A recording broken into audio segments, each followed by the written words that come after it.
Assalamu alaikum students. In this lecture we are going to discuss about power law. ठीक है, laws of logarithm में we have discussed about product law, quotient law, and now we will discuss about the power law. Power law is very beneficial because we can use it to solve the complicated parts using the logarithmic rules. Okay, तो यहाँ पे इस lecture में हम proof देखेंगे और with the help of a simple example we will, बल्कि मैं आप खुद ही उसको सॉल्व कीजिएगा with the help of example after seeing the both lecture which I have discussed earlier. ठीक है, तो यहाँ पे हम इसका जो है प्रूफ स्टार्ट करते हैं।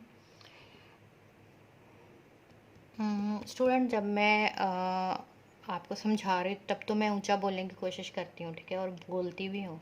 सम टाइम मैं स्लो हो जाती हूँ क्योंकि कंटिन्यूसली ऊंचा बोलना में थोड़ा मुश्किल लग रहा है, और आई होप कि समझ आ रही होगी। It's tough.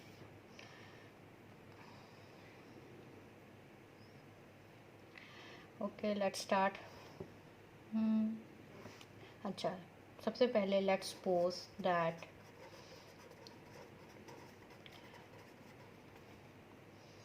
log of to the base is equal to x। ठीक है, log of m raised to power n to the base is equal to x। इसको मैंने एक्सपोज कर लिया, और log इसको अगर मैंने लॉगरिथमिक फॉर्म में, ये फॉर्म है, तो इसकी एक्सपोनेंशियल फॉर्म क्या होगी, यहाँ पे मैं लिख लेती हूँ। ठीक है, इसकी एक्सपोनेंशियल फॉर्म क्या होगी, a x is equal to m raise to power n. ठीक है, a raise to power x is equal to m raise to power n. ठीक है, अब हम क्या करेंगे कि अब हम देखेंगे लॉग ऑफ ए एम को सपोज करेंगे। लेट्स सपोज किसको suppose, log of m to the base is equal to y suppose कर लेते हैं, तो that's equal to a y is equal to m. ठीक हो गया, a y is equal to m. अब हम जो है, हमारा एम क्या है कि हमने इस फॉर्म को जनरेट करना है। ठीक है, तो अब हम क्या करते हैं कि हम सपोज कर लेते हैं हम a x is equal to, जैसा कि since a x is equal to m raise to power n. ठीक हो गया, a raise to power x is equal to m raise to power n. और यहाँ पे अगर मैं m की वैल्यू, जो कि मुझे यहाँ से पता चल रहा है, इसकी वैल्यू को सब्स्टिट्यूट करूँ इन द इक्वेशन नंबर 1। ठीक है, इस इक्वेशन को आप फर्स्ट कह दें। फर्स्ट इक्वेशन मैंने बनाई, ठीक है, कि log of m raise to power n to the base a is equal to expose किया, तो a raise to power x is equal to m raise to power n। ये इसकी मैंने एक्सपोनेंशियल फॉर्म लिख ली। ठीक है, यहाँ पे ये देखें, ये नंबर की जगह पे आ गया, ये आपकी बेस थी, ये आपका एक्सपोनेंट था, a raise to power x is equal to m raise to power n. ठीक है, इसी तरह से log of m to the base a को वाई सपोज कर लिया। देखें, ये दो चीज़ें इन्वॉल्व हो रही हैं इसमें। ठीक है, इनको मैं एक वैल्यू देने के बाद इस फॉर्म को जनरेट करती हूँ। ठीक है, इसको एक्सपोनेंशियल फॉर्म में कन्वर्ट करते हैं। After that when we reverts the values we get the same expression. ठीक है, तो यहाँ पे अब देखें, I will put the value of equation 2 in equation 1। तो कौन सी, यहाँ पे m की वैल्यू क्या है, ए वाई। ठीक है, तो अब यहाँ पे a raise to power x is equal to क्या हो गया, a raise to power n y. दोनों एक्सपोनेंट्स मल्टीप्लाई हो जाएंगे आपस में। ठीक है, अब यहाँ पे देखें, दोनों की बेसिस सेम है, basis are the same, then their exponents definitely are equal.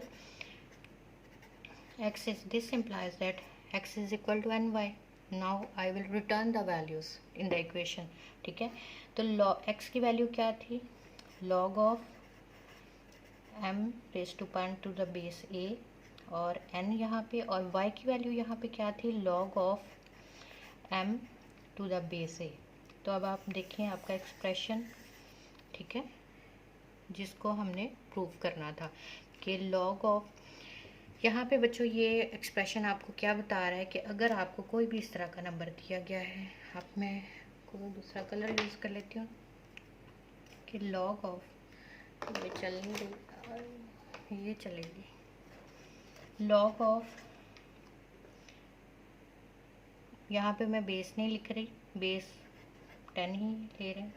अगर इस तरह से आपके पास कोई भी नंबर आए, ठीक है, तो इसको मैं सॉल्व कर सकती हूँ किस तरह से कि यहाँ पे देखिए ये शो कर रहा है कि आपका जो एक्सपोनेंट होगा वो स्टार्टिंग पे आ जाएगा मल्टीप्लाई, ठीक है। अब ये एक्सपोनेंट के फॉर्म में था, यहाँ ये आपके जो फैक्टर हैं वो मल्टीप्लाई हो रहे हैं, ठीक है।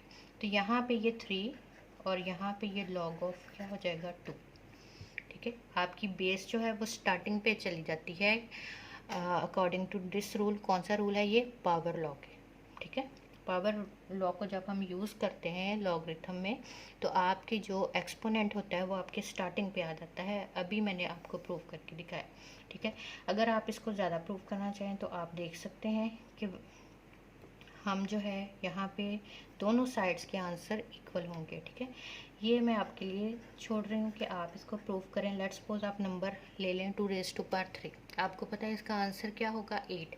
जब आप इसको इस मेथड से सॉल्व करेंगे तब भी इसका आंसर 8 ही होगा। Let's suppose x is equal to 2⁻3 है, ठीक है। अब मैंने इस पर लॉग अप्लाई किया तो लॉग में यहाँ पे, ठीक है, तो यहाँ पे 3 लॉग ऑफ 2 क्या होता है? लॉग ऑफ 2 यहाँ से हम चेक कर लेते हैं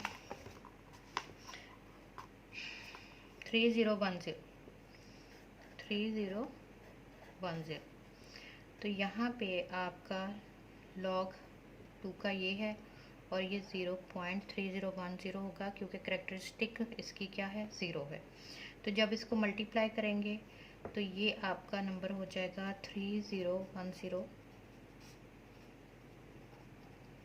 9030, ठीक है। और डेसिमल 1 2 3 4 0.9030, ठीक है। अब हम इस पे क्या अप्लाई करेंगे? एंटी लॉग अप्लाई करेंगे। जब यहाँ पे भी एंटी लॉग अप्लाई करेंगे तो एंटी लॉग के केस में 0.90 को मैं दिखूंगी किस कॉलम में? 0.90 को 3 के कॉलम में दिखूंगी। 0.90 को 1 2 3 9552। Let me check, sorry anti log के टेबल में देखना था। 0.90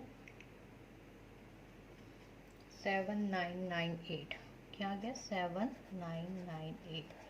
और आगे 0 है तो आपको पता है कि मेन डिफरेंस कॉलम में 0 की वैल्यू नहीं होती, तो यहाँ पे आपका क्या आ जाएगा?